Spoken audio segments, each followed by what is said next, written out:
What's up, fellow travelers? Today we're at the southern tip of the Railay Peninsula, still in southern Thailand's Krabi province, this time at Phra Nang Beach. The views are absolutely stunning, but there's something else that catches people's eyes when they come here, and that would be all of the dicks.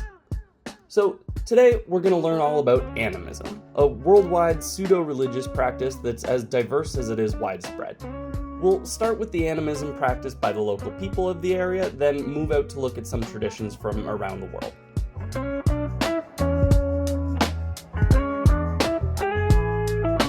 At one end of the beautiful Phra Nang Beach is Tham Phra Nang Nok. Not to be confused with Tham Phra Nang Nai, which we briefly covered in a recent episode a couple of weeks ago. Nai means inner, as in inland, and Nok means outer, as in out by the beach. This is the Princess Beach, and this is the Princess Cave, because that's exactly what Phra Nang means. Most tourism websites, and if you look it up, the AI will tell you that the beach is only accessible by boat, but this isn't technically true, but it kind of is. To get out onto the Railay Peninsula, you need to get there by boat. But if you make your way to the East Railay Beach and follow it all the way south, you get to this cool little pathway that traces along the edge of the karst. Now, walking along the edge of a really big rock might not be everyone's cup of tea, but it's actually really cool. The rock is really big. Anyway, once you make it to the end, the pathway will open up to this nice tree and maybe some monkeys, and this beautiful rock wall that in all of our years traveling Southeast Asia might be the single most impressive karst structure that we've ever seen. I mean, look at that. At the bottom of this massive cliff, we have Tham Phra Nang Nok, home to all the dicks. So, why all the cocks?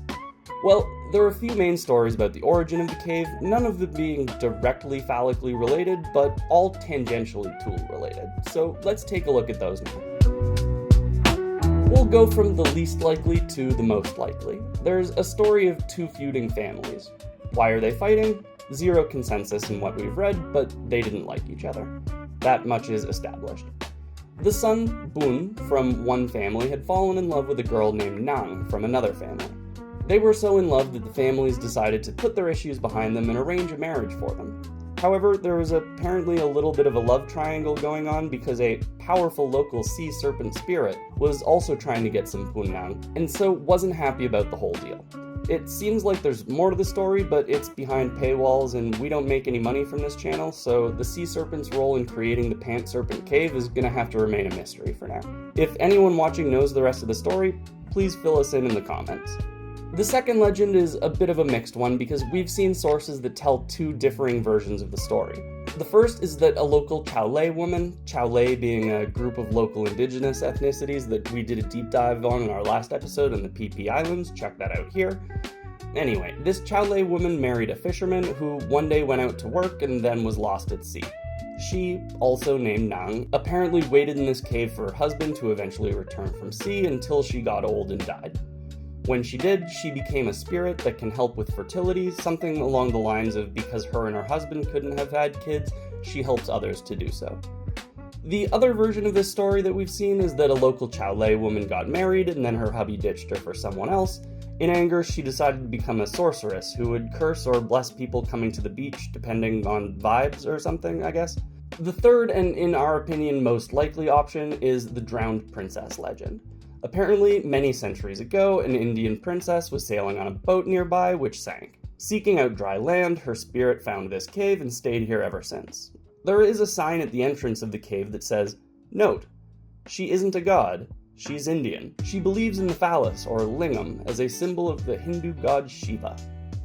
It's also kind of funny to point out that rubber rods are a no-go, but willies of wood are holy. Anyway, it's said that if you look at the cave just right, it kinda looks like a vagina. In a nearby cave that we mentioned earlier, it has this giant rock in the middle, and it's been understood since basically time immemorial that the Cooter Cave and this stone sausage are intrinsically linked, meaning that this connection to human fertility predates any human offerings made at the Outer Princess Cave. The cave is an active, living place of worship, even though it's generally surrounded by foreign tourists these days. Locals and those from around Thailand will still often leave offerings when they're here. The resident goddess spirit is known to help with two things in particular: catching fish and making babies. So if you really want some fish or are determined to get a bacteria-ridden miniature version of yourself to stick its hands into all the food, then you would leave what's called a lingam here as an offering. These lingam are the big wooden weenies we see here. And now some of you may be wondering, oh sure, the cave kinda looks like a vagina, sure, and you need both parts for making babies, but why wouldn't they leave vagina offerings? And I'll have you know that one of the interns came here with his mother during the filming process, and this led to the totally not uncomfortable discussion on the practicality of carving a representation of someone's hog into a piece of tree branch over lady parts. Anyway, the lingam itself comes from the Sanskrit lingam, which means something like sign, mark, or symbol. The word itself is over 4,000 years old, likely over 5, and it's assumed that the use in ritual practices predates even Hinduism in the Indus Valley. It's interesting to note that this place is also omnistic, or just as valid for anyone from any religion to pray here.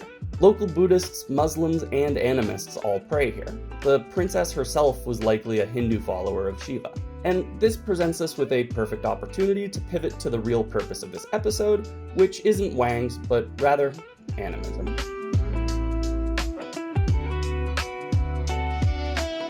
Now, we've gone quite in-depth in previous episodes about the Chow Lei, or the local sea people, so we won't dive too deeply into that. Check out our previous episodes. The important thing to understand about animism is that it isn't a formalized, codified, or even singular religion, as much as it is a broad set of spiritual beliefs that pervade one's worldview.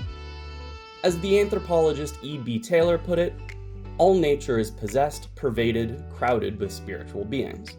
There are some core sets of beliefs that would classify a given cosmological view as being animist. The first of which being that there are spirits and powers in everything, inhabiting everything from inanimate objects to living beings and features of the earth itself.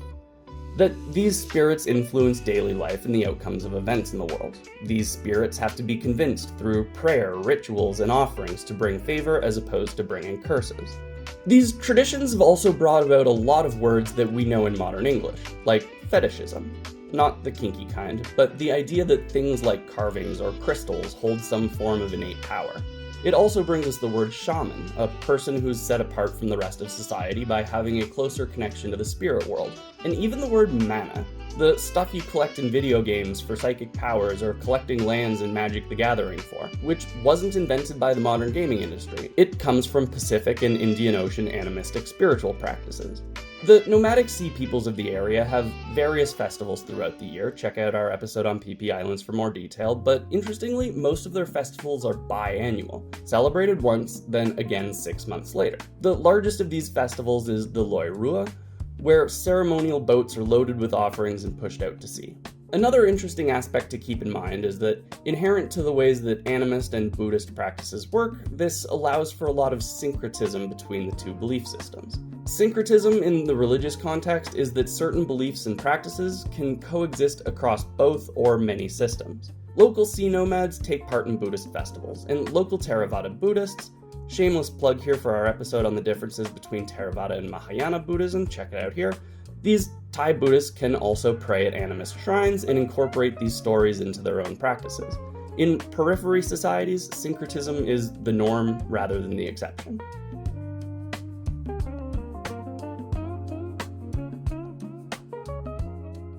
Throughout mainland Southeast Asia, many homes have things that we often refer to in English as spirit houses or just altars.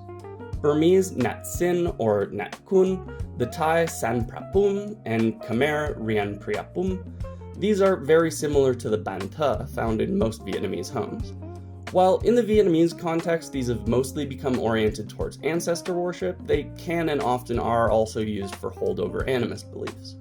It's a widespread practice to leave food and drinks at these altars or shrines as offerings. In Vietnam, the choco pie is probably the most common offering, but in Thailand, it's definitely the red strawberry-flavored Fanta. It's actually not exactly known why red Fanta became the default offering across Thailand. While red has long been associated as the color of fortune across Asia, there are two main theories why this practice developed. The first is that incense sticks, which are usually red, are often put in cups of water to hold them up. Over time, this will make the water turn red. This was replaced with Fanta. The other possible origin is that it replaces the blood that would have been present from making animal sacrifices at the altar. There's also a widely known and very silly legend that the first person to ever put Fanta at their shrine was given the winning lottery numbers in their dream that night. Who knows? We have the May Mud among Thai Khmer groups. That's a ritual ceremony where people pay respects to teachers and send spiritual energy to help the sick or wounded recover. It's made up of improvised performative dance using established traditional dance moves that each have their own symbolic meanings.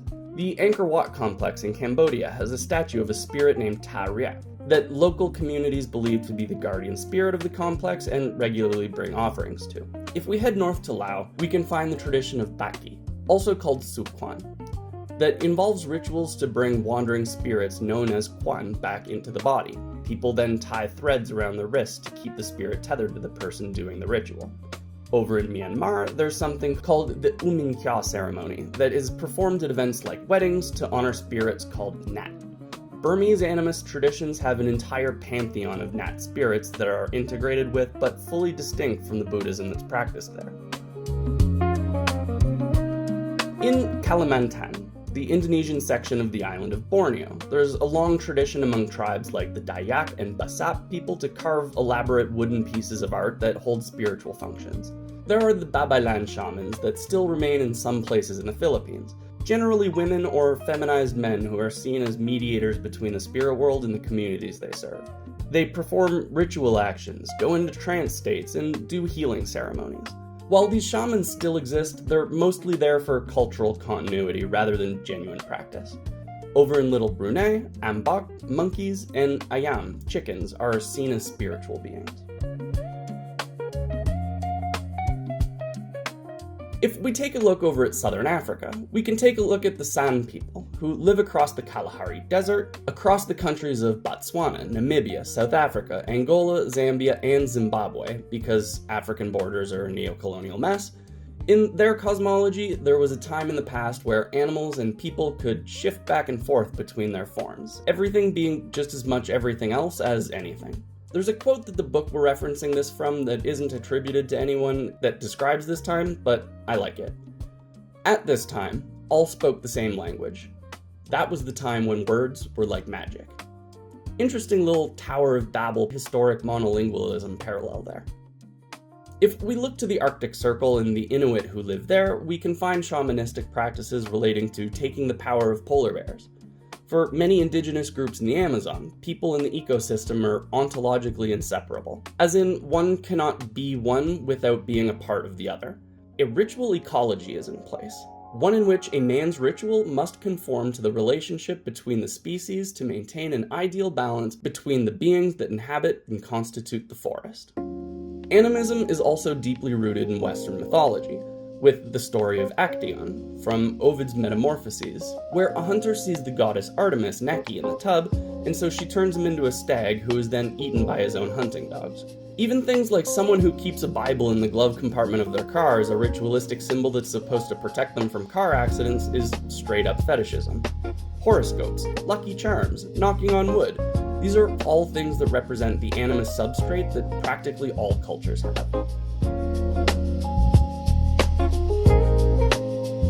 The concept of new animism was something we'd never heard of before starting to research for this video, and it might be the most interesting thing we end up covering in it.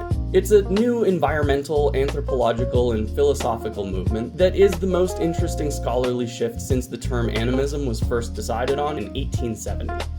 Back in 1967, historian and devout Christian Lynn White Jr. put forth the argument that the environmental problems of the world, oh sweet 60s child, if only you knew how bad it would get, was caused by an incorrect interpretation of Genesis into what became Christian dominion theology, an evangelical strain that became popular in the late 1900s in what is, at least at the time of recording, still the dominant global hegemon. He argued that this dichotomy between animate spirits, humans, and inanimate matter, everything else that is to be used for extraction, was an empty theological justification of environmental exploitation under capitalism. And, well, yeah. This argument, being logically sound and all, was really compelling to many environmentalists, spurring them to look into indigenous spiritual practices from around the world. Understanding new animism requires understanding personhood and the legal and philosophical contexts. We differentiate between living and non-living matter. We differentiate between sentient and non-sentient forms. Is a flower sentient? No. Is a dog sentient? That's harder to answer. What about elephants, whales, the great apes? Back in 2024, there was a treaty signed by indigenous leaders in the Pacific granting personhood to whales and dolphins, meaning they had the same legal rights and protections as people do. In 2017, the Wanganui River in Aotearoa, or New Zealand, was finally given legal personhood after the local Maori had fought for its recognition for 140 years. The river now having the same inalienable rights as any other citizen of the country. New Animism as a movement is focused on extending this holistic view of rights to everything around us. The idea that animals, plants, forests, mountains, everything deserves the same level of respect and protection as we would afford other people, which is quite compelling and rather interesting. Now, where does this leave us? What do we do with this? Start believing in spirits? If you want to, go for it. But I think the important thing here is to draw a parallel between these ideas from animism and tie them into modern theory, because the way we see it, there is an undeniable unity of opposites at play here when considered alongside a lot of modern theory. Light, dark, wave, particle, yin, yang, in the harmonious sense, and oppressor versus oppressed, or predator and prey in the contradictory one. While animists believe in the interconnection of all things in a spiritual sense, the physicist knows that the loneliest rock in space is still affected by everything else in the universe. The dialectical materialist knows that all matter and processes are connected throughout time. Animism offers the spirit of the dialectic, interconnection, without the materialist method, for whatever that's worth, as it may help some people intuit dialectical materialism. And that's a good thing, because none of us are independent islands unaffected by the waves. We're knots in the same net. Anyway, we hope you've stuck around till the end. Click that like button, pause, subscribe, and we'll catch you on the next one. Bye-bye!